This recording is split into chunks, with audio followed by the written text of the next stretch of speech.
Move out there, we don't let them touch you. The body stay calm, don't wrong. That's what we are living on. See? Racial discrimination, we don't look what go on. Look what go on. They own them pepper spray. And look, they would say it's you pepper spray them. They should not pull no pepper spray on you, that's wrong. The police make me sick. Firstly, I'm going to do the full breakdown for what happened the other day. The police have put out a statement. The statement is disgusting. If you've ever been profiled, harassed, or seen the police abuse their power, I beg you put it in the comments. Because some people acting like police are out here really helping the community. You know what I'm saying? Like, if you ever been profiled, harassed, or abused, I beg you put it in the comments.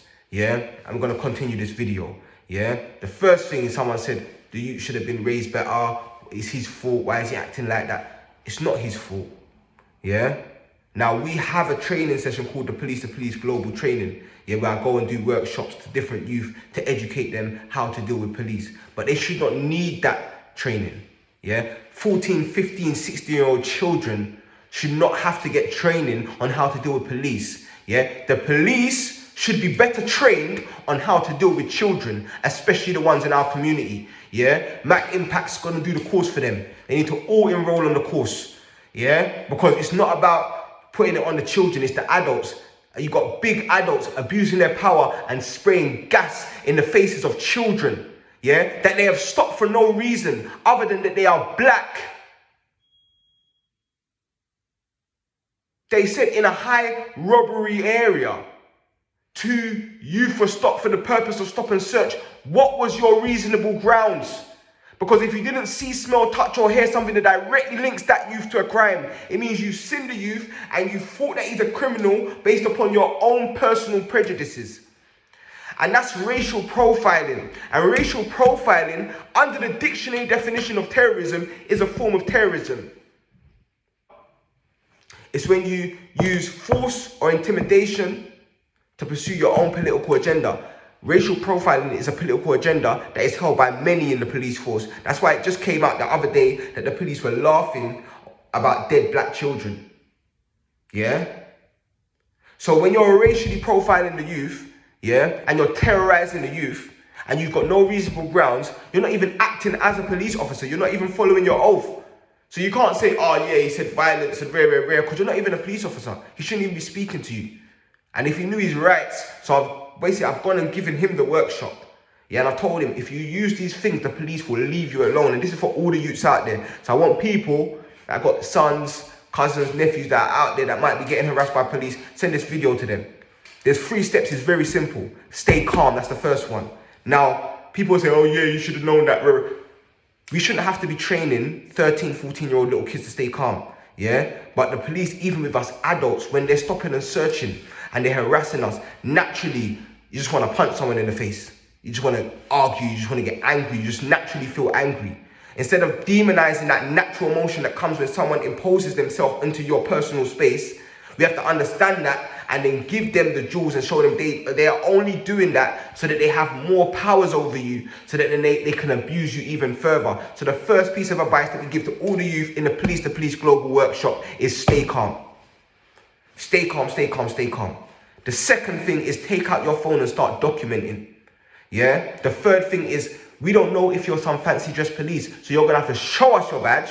You're going to have to give us your badge number and give us your name before we even go further in any conversation. And the fourth step is ask them what their reasonable grounds are for a stop and search. And if you are even legally obliged to even speak to them. 9 times out of 10, you'll find out you're not. But you'll get their answers on camera. And I told him, if you do this, police will never come around you again. They will avoid you when they see you.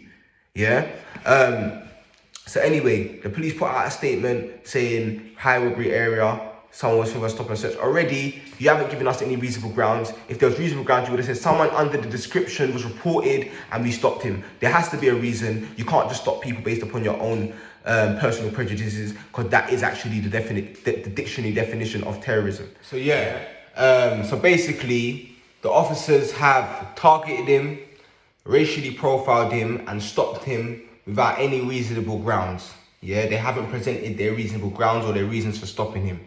So at this point, they're not actually acting as police officers and they have no powers over him. You see, police only have powers over you if you have committed a crime or you're suspected of committing a crime and there's reasonable grounds as to why that police officer suspects you of committing a crime. That's the only time that police have a power over you. If you have not committed a crime and there's no reasonable grounds that you're suspected of committing a crime, police officers have no power. They're a normal person. They've got the same amount of powers as a normal person. So at this point, the police doesn't even have a right. He's basically a normal guy in a fancy dress, stopping him.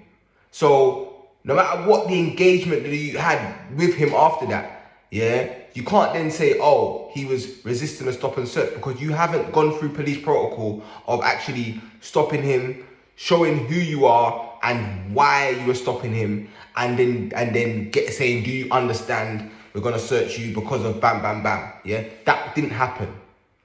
But you're putting your hands on him, you're detaining him. His feelings of anger are justified. But when I done the worship with him, I told him, next time just stay calm. Don't say anything like that. But I've had the same feeling that you had, 100%. I probably had worse feelings. So yeah, that's the first thing. So once the officer stopped him, he's frustrated, his dad's there, his mum's there.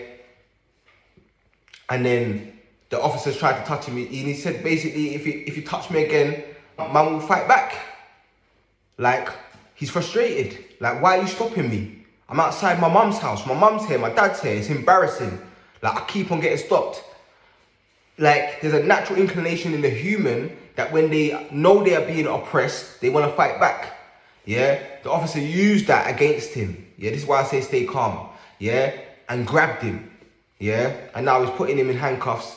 Whereas the guy over there, yeah, is also not resisting arrest because they're not under arrest. Yeah? But they're resisting racial profiling, which they're meant to do. We're meant to raise our children to resist against racism, oppression, racial profiling. Someone's got to stand up and say enough is enough, right? So that's what they're doing. To the best of their abilities, with their knowledge, being young teenagers, yeah, that haven't had any police to police global training in their life. So anyway, that officer then ends up dragging this one over here and spraying a young boy in his face. Yeah. Now, if he had enough grounds to spray him in his face, why did they not arrest him? They didn't arrest him because they knew that they sprayed him, yeah, without reasonable grounds to even spray him. Yeah. They didn't have good reason. Yeah. That's not reasonable force. Yeah. So that's why they let him go, and then they dragged the other one like slavery through the roads, embarrassing, yeah, in some next position, and put him in the van, and now they want him on yacht. And just like Max saying, drop the charges. Yeah, drop the charges. Because we're going to definitely make an example out of this one, because it's disgusting. He's a young son that went shot for his dad. Yeah, and going shot for his dad, he shouldn't have to deal with harassment. So that's the basics. And like, obviously this takes a lot of time. Obviously we had to ride out on the day, go to the police station, wait for him to come out. The next day I went, gave him a little police to police global workshop, you know what I'm saying? And now we're just trying to get all the footage together, go through the police officers' responses and so on and so on, you know what I'm saying? So it's about 3-4 days this thing's ongoing, but we can't let it go, because this is happening to youth all over, and we need to educate and empower them. Some people are saying we need to ride out and lick down the feds. Yeah, that's what some people are saying. Some people are saying we need to be submissive. Yeah, and I'm saying both of those solutions are not solutions. We lick down the feds, we end up losing valuable soldiers. You get me? We be submissive, we end up getting walked all over. What we need to do is we need to all apply the knowledge from Police to Police Global Workshop. Yeah, we need to stay calm when we see them. Yeah, we need to film them, and we need to ask them the necessary questions like, am I obliged to speak to you, and what is your reasonable grounds for this stop? Yeah, once we start doing that and documenting it, Yeah, we're gonna have our own database of the officers that work within our community. And mainly, we're gonna have the evidence of the continuous harassment that happens within our community. So yeah, family, put in the comments if you've been oppressed, abused, harassed, profiled, or you've seen police abuse their power. Let us know what happened, and just share this video, especially to youth in the community. But I think the knowledge, it'll be good for everyone, because even the adults can then teach the youth, their nephews, their nieces, their uncles, their sons, the people in their family as well. Yeah, have a good day, my people. Peace.